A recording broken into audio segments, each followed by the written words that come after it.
하나님의 말씀 봉독하겠습니다. 하나님의 말씀은 레위기서 23장 9절에서 14절 말씀 되겠습니다. 레위기서 23장 9절에서 14절 말씀, 구약성경 182페이지가 되겠습니다. 같이 합독하겠습니다.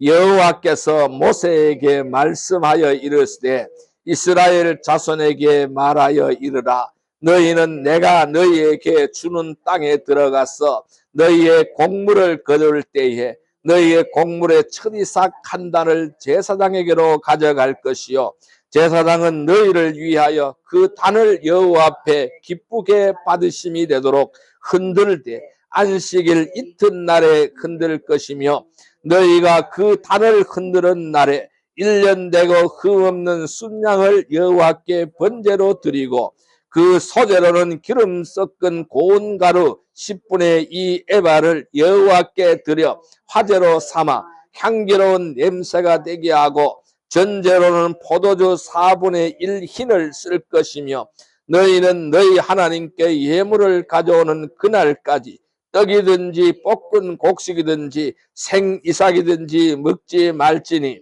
이는 너희가 거주하는 각 처에서 대대로 지킬 영원한 규례니라. 아멘. 할렐루야. 오늘도 주님이 함께 동행하시는 줄 믿습니다. 오늘 하나님께서는 레위기 23장 9절에서 14절의 말씀을 우리에게 허락해 주셨습니다. 오늘 같이 은혜 받고자 하는 말씀은 감사의 시작, 믿음의 열매라는 제목으로 은혜를 나누고자 합니다. 오늘은 맥주 감사절입니다. 이 맥주 감사절은 한 해의 절반이 지나고 하나님께서 우리의 삶과 또는 가정과 일터에 베풀어 주신 은혜를 기억하며 첫 열매를 드리는 특별한 절기다라고 말씀드릴 수가 있습니다. 여러분, 이 이스라엘 백성들은 오랜 광야 생활을 지나서 약속의 땅에 들어갔습니다. 그래서 비로소 그들은 그 땅에서 땅을 일구고 곡식을 뿌렸습니다. 곡식의 씨앗을 뿌려서 곡식을 거두어 드리는 기쁨을 누렸습니다. 그 첫 곡식을 하나님께 드리라라는 명령은 그 모든 소상과 축복이 바로 인간의 힘이나 능력이 아니라는 것입니다. 오직 하나님의 은혜임을 고백하라는 그 뜻이 담겨있는 절기다라고 말씀드릴 수가 있습니다. 여러분, 이 맥주 감사절의 유래는 이렇습니다. 이스라엘 백성들이 애굽에서 모세의 인도로 출애굽을 하잖아요. 그래서 출애굽 전에 어떤 기적이 일어났습니까? 바로 장자의 재앙, 죽음의 재앙을 통하여 유월절 어린 양의 피를 바른 집마다 다 구원함을 얻었습니다. 그래서 그 이튿날 출애굽을 하기 시작을 하는 것이죠. 그래서 이 유월절로부터 시작이 되는 이스라엘의 절기가 있습니다. 이게 상반기 절기입니다. 그래서 유월절은 해방기념일이죠. 그 유월절은 우리가 하나님께로부터 구원받은 날인 줄 믿습니다. 예수 그리스도의 피가 우리 몸에 발려서 하나님은 너는 내 것이다 라고 말씀해 주셨어요. 구원받은 날을 기념하는 절기가 바로 유월절인 것입니다. 그래서 그 다음 날부터 이제 출애굽을 하기 시작을 합니다. 자, 그러면은 유월절 다음 날로부터 이어지는 절기가 바로 무교절입니다. 그래서 이 일주일간 지켜지는데요.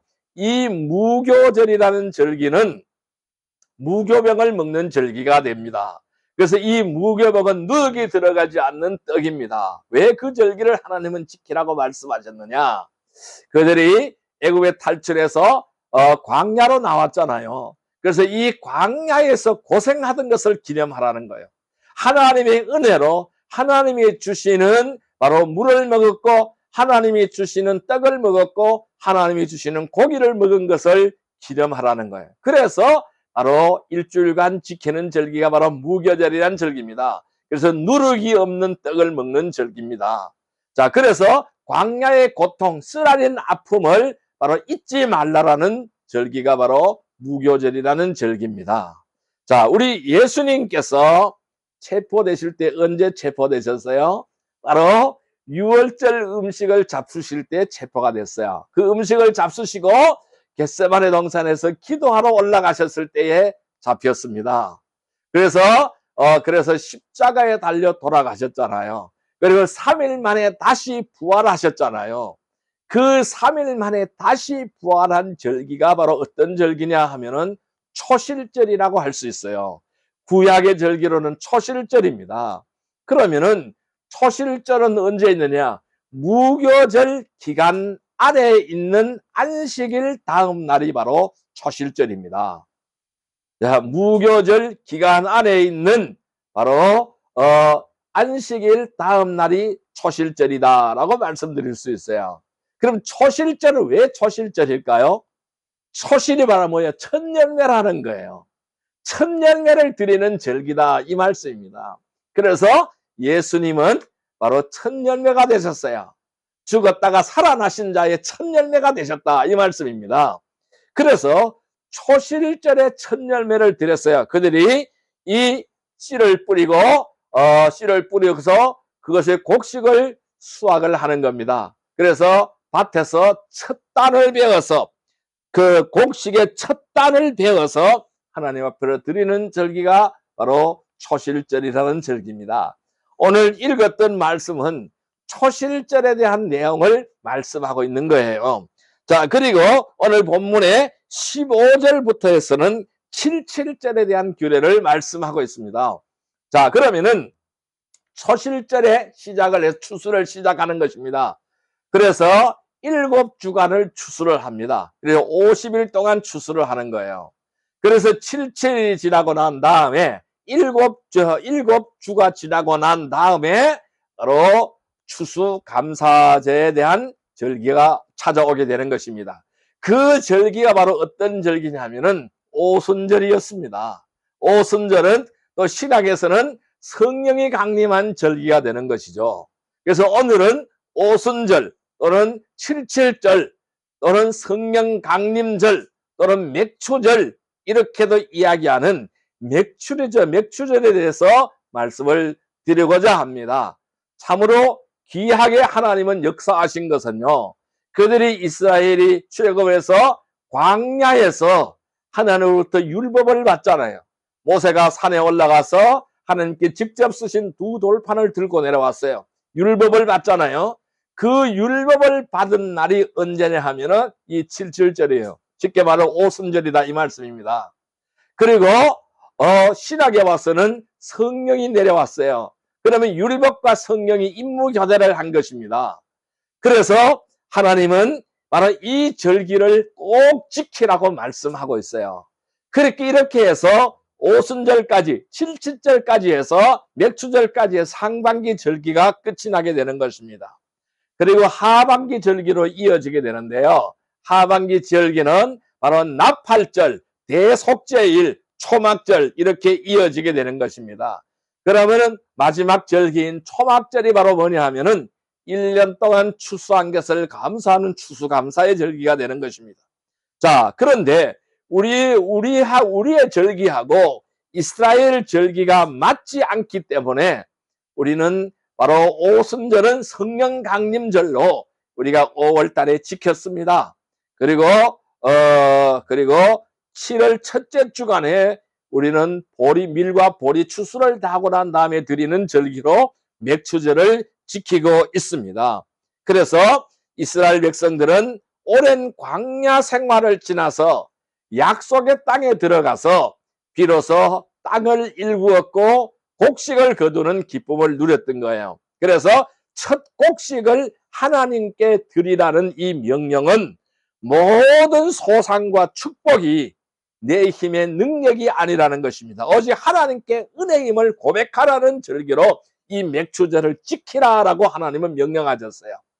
오늘날 우리도 지난 반년 동안에 걸쳐서 크고 작은 어려움과 고난이 있었지만은 그 가운데서도 하나님이 지켜주시고 인도해 주셨기에 이 자리에 설 수 있음을 우리는 고백하는 것입니다. 이 맥추감사절은 단순히 밀과 보루의 첫 열매만을 드리는 것이 아니라 우리의 삶의 첫 자리에서 하나님께 드리는 시간이라는 것입니다. 그래요. 앞으로도 우리의 삶도 주님께 전적으로 맡기겠다는 믿음의 고백이 담겨있는 절기다라고 말씀드릴 수 있습니다. 여러분, 감사는 바로 뭘까요? 믿음의 열매다라고 말씀드릴 수 있어요. 아직 모든 것이 채워지지 않았더라도 하나님께서 앞으로도 우리를 인도하여 주시고 채워주실 것을 신뢰하고 드리는 감사가 진정한 믿음의 감사다라고 말씀드릴 수 있습니다. 오늘 우리는 이 시간에 우리의 첫 마음과 첫 열매를 하나님께 올려드리고 다시 한번 하나님의 은혜를 깊이 새기는 맥주 감사절이 되기를 소망합니다. 그러면은 이 맥주 감사절이 우리에게 주신 믿음과 은혜의 의미는 무엇일까요? 이 맥주 감사절이 우리에게 주시는 믿음과 은혜의 의미는 어떤 것을 담고 있을까요? 저는 오늘 세 가지를 말씀드리고자 합니다. 자, 첫째, 첫 열매를 드리라는 하나님의 명령이다라고 할 수가 있습니다. 첫 열매를 드리라는 하나님의 명령입니다. 자, 오늘 본문 말씀인 레위기서 23장 10절 11절 말씀을 같이 읽어볼까요? 같이 읽습니다. 이스라엘 자손에게 말하여 이르라. 너희는 내가 너희에게 주는 땅에 들어가서 너희의 곡물을 거둘 때에 너희의 곡물의 첫 이삭 한 단을 제사장으로 가져갈 것이요 제사장은 너희를 위하여 그 단을 여호와 앞에 기쁘게 받으심이 되도록 흔들되 안식일 이튿날에 흔들 것이며 이렇게 말씀하셨습니다. 자, 그러면은 이 맥주 감사절의 본질은 뭐냐면은 하나님께서 이스라엘 백성들에게 명령하신 첫 열매의 신앙에서부터 시작이 되는 것입니다. 첫 열매의 신앙에서부터 시작이 되는 것입니다. 그래서 초실절 날 첫 열매를 드리고 그러니까 7주간을 거쳐서 추수를 하게 되는 것입니다. 그리고 추수를 다 하고 마지막에 오순절 날에, 즉 맥추절이죠. 이날에 본격적인 감사를 드리는 절기다 이렇게 말씀드릴 수 있어요. 그래서 초실절과 맥추절은 그냥 이어져 있는 것이다 라고 말씀드릴 수 있습니다. 그래서 이 맥추절의 본질은 뭐냐? 첫 열매 신앙에서 시작이 된다라는 것입니다. 하나님께서 명하는 첫 열매를 드리는 이 제사는 이스라엘 백성들이 가나안 땅에 들어가서 처음으로 농사를 지었어요. 땅에서 얻은 첫 소산을 하나님께 올려드림으로 해서 모든 것이 하나님의 은혜임을 고백하는 바로 신앙의 고백이다라는 거예요. 이 그들이 맥추절을 지키는 것은 신앙의 고백이다라는 겁니다. 이 감사의 절기를 지키는 것은 신앙의 고백이다라는 것입니다. 이 명령은 단지 곡식의 일부를 드리는 행위가 아니라는 것입니다. 내가 가진 모든 것의 주인이 하나님이시다라는 것입니다.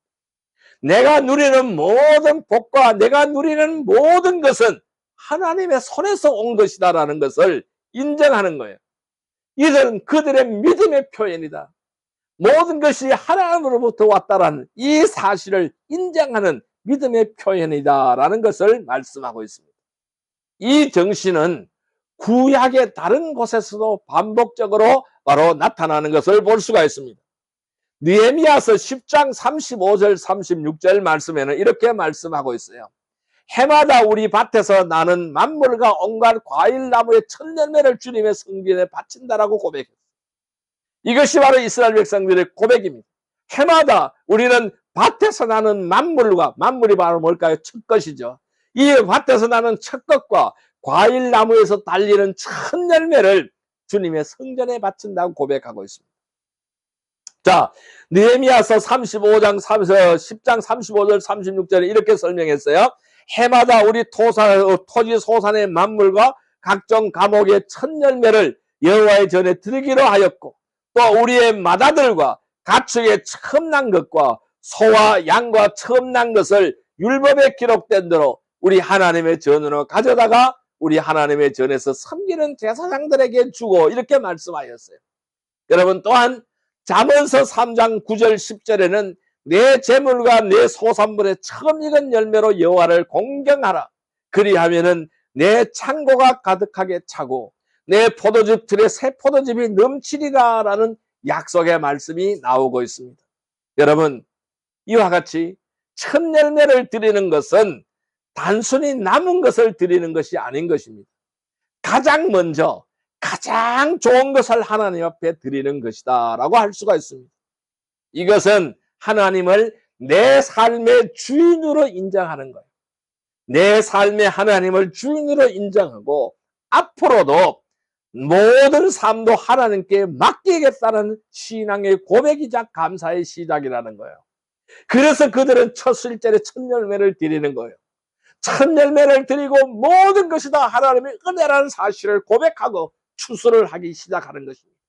그래서 추수가 다 끝나고 다시 한번 감사의 제사를 하나님 앞에 올리게 되는 것입니다.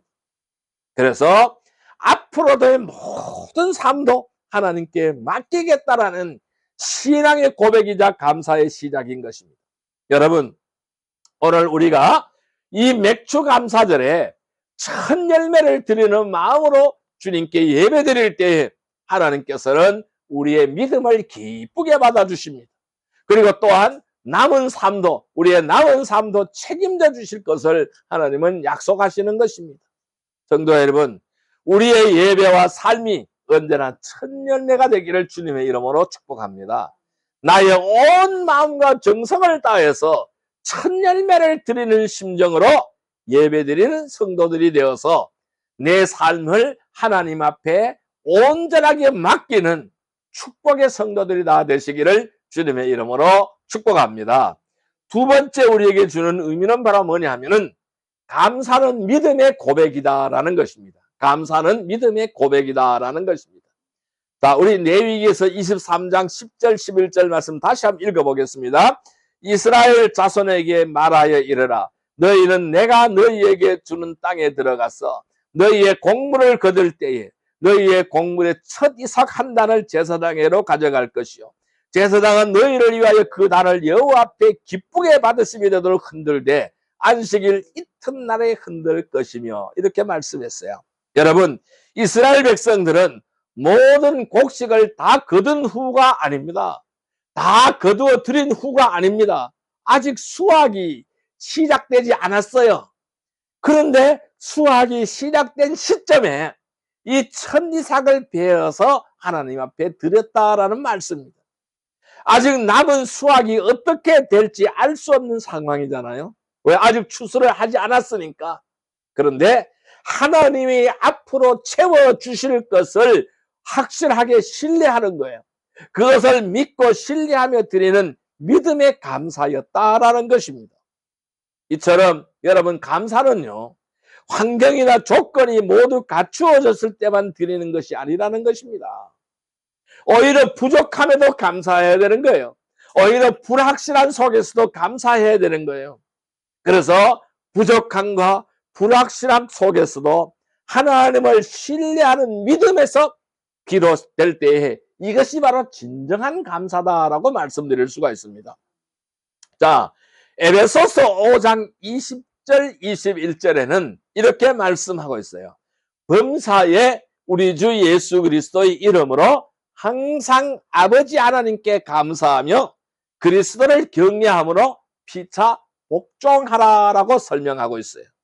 범사에 우리 주 예수 그리스도의 이름으로 항상 아버지 하나님께 감사하며 그리스도를 경외함으로 피차 복종하라. 범사에 감사하라고 말씀하고 있어요. 이 믿음의 사람은 환경에 흔들리지 않습니다. 이 믿음의 사람은 환경에 흔들리지 않고 하나님이 나의 삶을 인도하신다는 확신으로 감사할 수 있다는 것입니다. 그래서 시편 126편 5절 6절에는 이렇게 고백합니다. 아까 우리가 찬송 불렸어요. 눈물을 흘리며 씨를 뿌리는 자는 기쁨으로 거두리로다. 울며 씨를 뿌리러 나가는 자는 반드시 기쁨으로 그 곡식단을 가지고 돌아오리로다 라고 말씀하고 있습니다.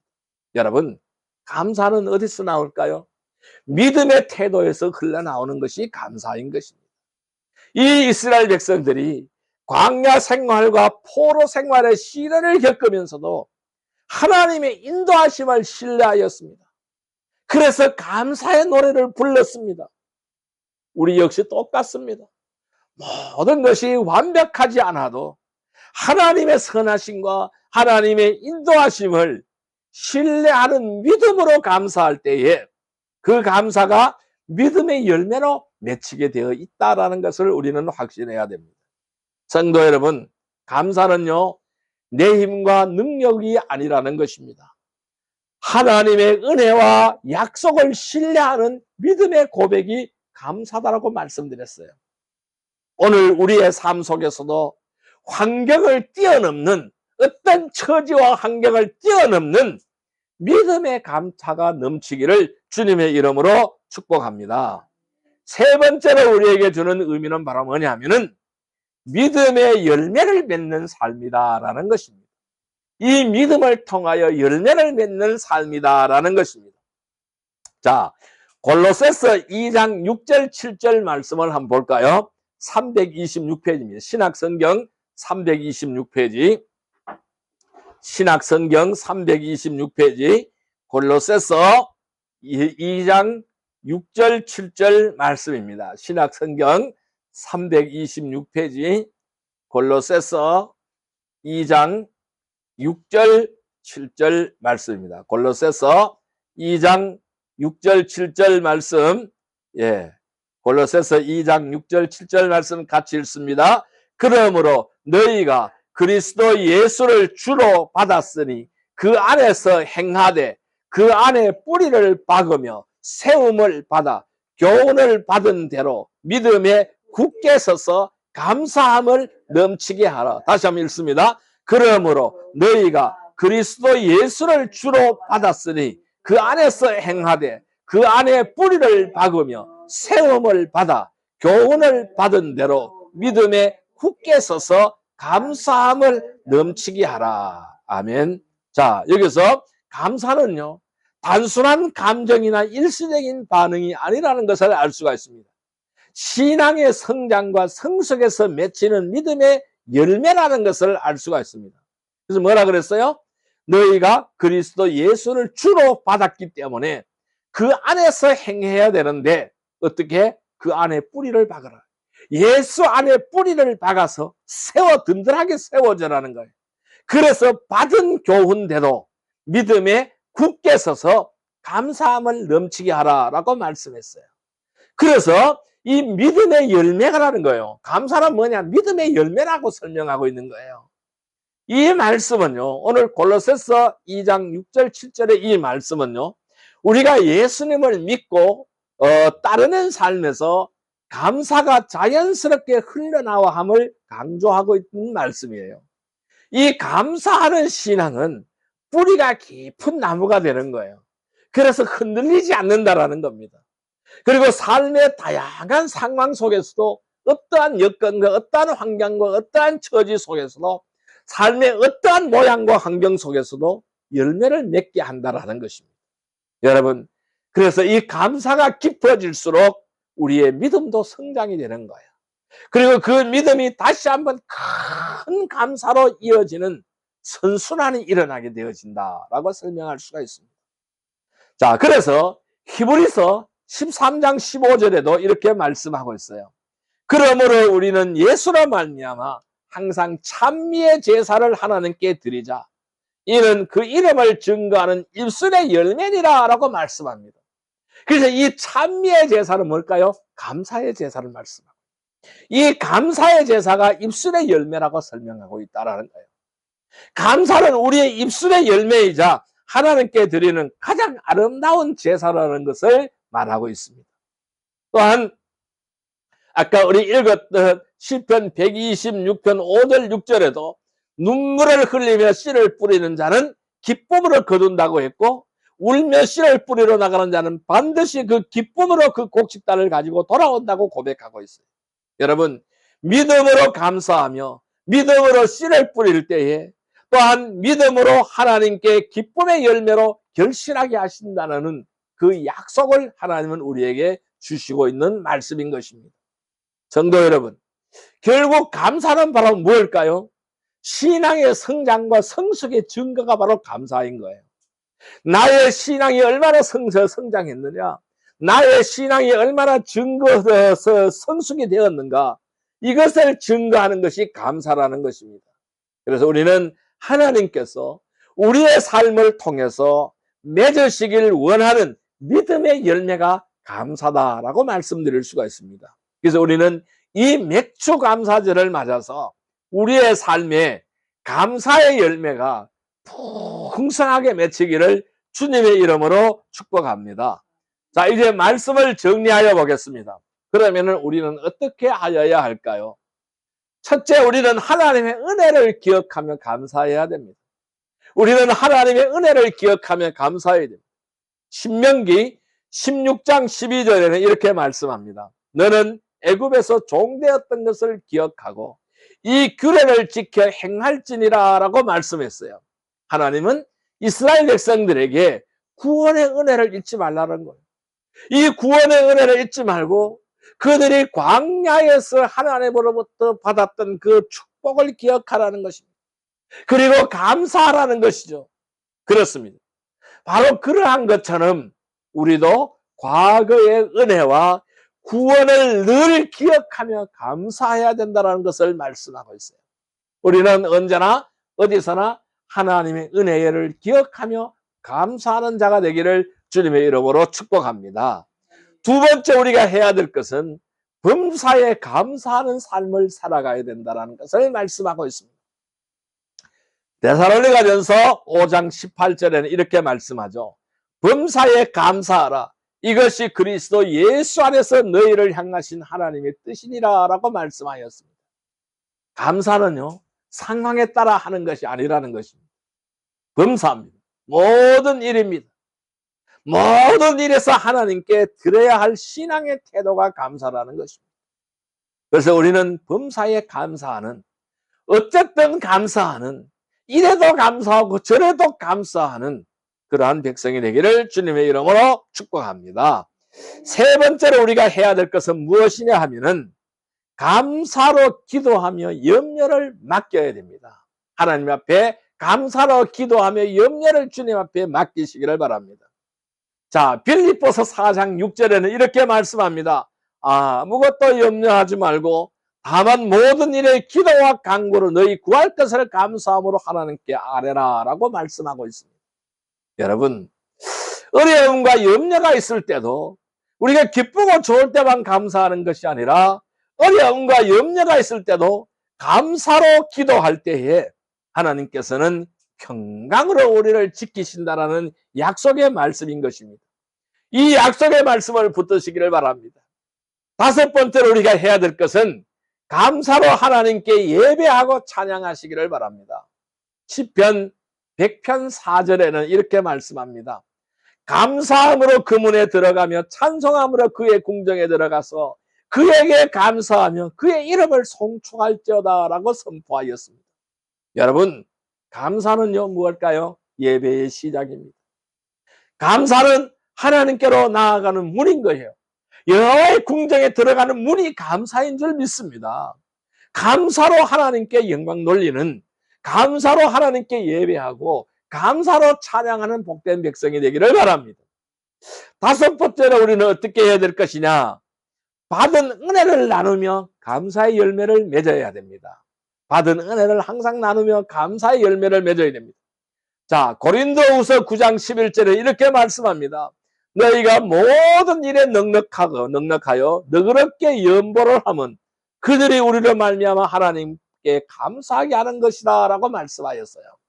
여러분, 우리가 받은 은혜를 나누고 섬겨야 되는 거예요. 나만 가지고 있으면 안 되는 거예요. 받은 은혜를 나누고 섬길 때에 우리의 감사가 또 다른 감사로 열매로 이어진다라는 사실을 우리는 확신해야 됩니다.